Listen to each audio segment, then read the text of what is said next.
you missed that great first segment that we had on Good Morning Sri Lanka, well, don't worry, because we have 2 more segments coming up with some of Colombo's most wanted thespians right here on the show with us today in the morning. Again. And Sharuki, you can shrug, but I know for a fact that you are someone who's very experienced in this field. You've been part of so many productions. So tell us, what are some of the favorite roles that you have played so far?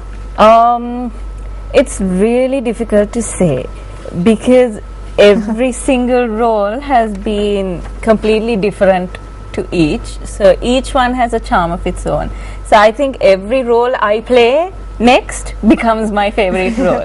All right, so we have a few pictures as well, so we'll cue them as we speak. Okay. But A Streetcar Named Desire, that was your latest. Yes. So then if by that logic, that would be your favorite right now. Right now, yes. By Tell far. us about that character. Well, I played the role of Stella, which is not the lead role, but it's more of a supporting role. We'll see them on screen as well, some of the pictures. Right. But you can go on. Yeah, so Stella's role is actually, she's your southern New Orleans housewife, and she's a battered woman.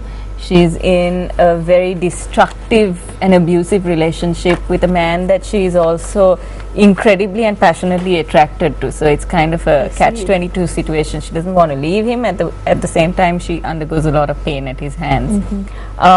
So Stella's role is very unlike me, which is why it was very interesting to tap into who she was, because I'm a feminist. And if any man came to lift a finger to me, he'd be regretting it for weeks and months and years. But all men take heed. Yes. But for the role of Stella, I had to suppress a lot of those urges to box my husband to death and be very subservient, very quiet, very almost ladylike, and very reserved in her mannerisms. And it was also a favorite role because for the first time I attempted an accent, a southern New Orleans accent. So there was a bit of a southern, what do you call it, a twang, a drawl that I attempted, and I managed to maintain through the show. So it was interesting to do that Americanized accent kind of thing and follow through with that. What about the Blood Brothers, Mrs. Johnston? We do have some pictures as well. Yes, Blood Brothers, Mrs. Johnston was the lead of the musical, where she's a woman again of she's from a poverty-stricken background. She's a single mother with 7 kids, and she's forced to sort of give up one of her twins for adoption. She's a very superstitious. She's an Irish woman. So there again, I tried an Irish accent. It didn't come out as well as Stella did. Mrs. Johnston's role was interesting because throughout the play Blood Brothers, you see her actually aging from the beginning as a young woman in love to the end where she is a much older woman who has just lost her child, who kills himself. She lost both her babies, or they're not babies anymore. So her journey from being that happy housewife to the torn single mother to the anguished older mother watching being torn apart by her loyalties to her children and all that. So that was that role. Yeah. You mentioned that Blood Brothers is a musical. Now, Adam, when it comes to musicals, tell us about some of the musicals you've taken part in. I have a question to ask. That's so point with me because that we would like to share with all our viewers. Well, musicals are essentially a sore point with me because I don't sing, and I can't sing for toffee to save my soul. Shanuki will bear testimony. I think I have tried in her presence, but it hasn't worked out. But one day I will. So I've had to look for the non-singing roles in musicals. And hence my involvement with musicals have been a lot less than with non-musicals. But there was a musical that both of you were involved in, actually. The Sound of Music. Few, I think. We were in West Side Story. You weren't in West Side. He was in West Side So Story. we were in Sound of Music. We were in Sound of Music together. We want to know the story of the Sound of Music. May I? Yeah. All yours. So I played the role of Maria, the singing nun, and Adam here played the role of Uncle Max. And on show night, on one of the show nights, in a particularly important scene where Uncle Max was supposed to turn up on stage, Uncle Max didn't turn up on stage. So then for I think a good number of minutes, the audience was left wondering what exactly is going on. A lot of the rest of us on stage kept repeating our lines over and over again while sweating in our costume. Where's Uncle Max? Where's Uncle Max? Backstage, you could see the stage manager going wild, running around the lionel event looking for Uncle Max because Uncle Max was missing. Yeah, but let's see Uncle Max's side of that story. Uncle Max, he was at his entrance door. He had to enter from in front. He was there, and he was also confused about what was happening on stage because he was not familiar with any of those lines that were being said. So the audience kind of knew something was wrong, is it? I think after a point it was obvious, you know, because there's just so much you can do in a musical like Sound of Music where everybody actually knows it from, you know, word to word, scene to scene. That's suddenly this lull, and where, you know, you get the Von Trapp children going and Maria's like, but I must say, hats off to those kids there, the kids who so you played gave the Von them Trapp a family. novel experience, right? I mean, I think I was just putting them in that, a that was spot the motive of it, the way it's been done Of to course us it time was. and time again when we were younger. But what were you thinking at that time? I just missed my cue, you know. Is And it? then the scene went on, and I just blanked out in terms of the entrance. and I then just didn't make it. appeared. Yeah, and then I did appear eventually.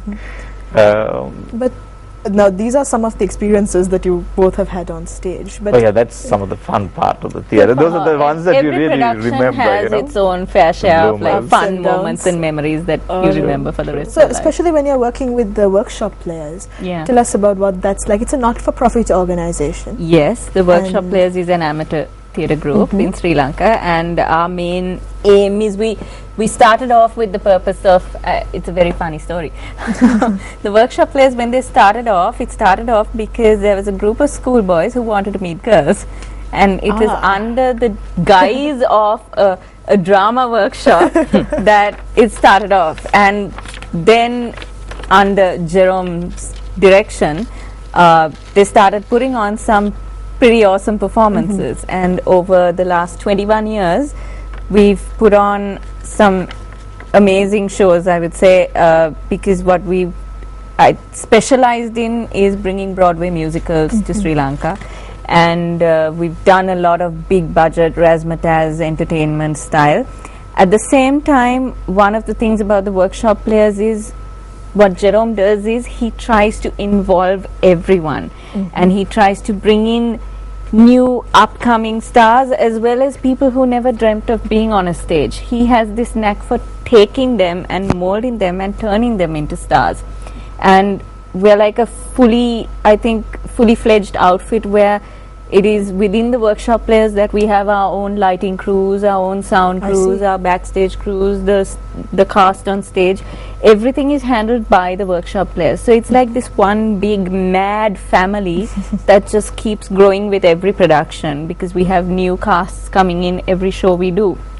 So right now we are well over the 1,200 member mark, which is, and we've got Workshop Players around the world who have because once you've been in a workshop production in any form or manner, you will always be a workshopper. And it's just something that I think you become a part of and you can't leave. So that's the type of bond that theatre engenders, is it? True. Yes. In fact, I was privileged to join the workshop also in '97 for Royal Hunt of the Sun. I see. One of the most memorable roles I've played, and after that I've been in several of their productions. But even if you're not in a play, you know, for whatever reason, there's always that sense of belonging to that particular group. And just again on the workshop, since Shanaki was talking about it, I think the workshop has also been the breeding ground for a lot of the theatre people who have later gone on to either form their own theatre companies or gone on to act in the productions of others. Even myself with the Performing Arts Company, we've often picked from the resources of the Workshop Players. I mean, the lighting people and things are extremely skilled, and that's all the training they've received by being workshoppers for many years. So in that sense, the contribution has been a lot more than the 1,200 members alone getting an exposure, but really infiltrated every part of the theatre. I think a good 80% of the theatre groups in the country today that are active, or 70% would be ex-workshoppers at some point. So we'll speak more about the future of drama, especially in Sri Lanka and the theatre industry. But right now we need to go for a short commercial break.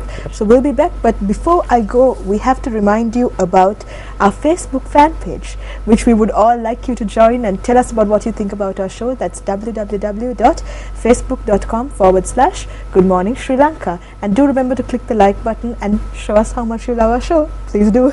Stay with us on Good Morning Sri Lanka. We'll be right back with Shanuki and Adam.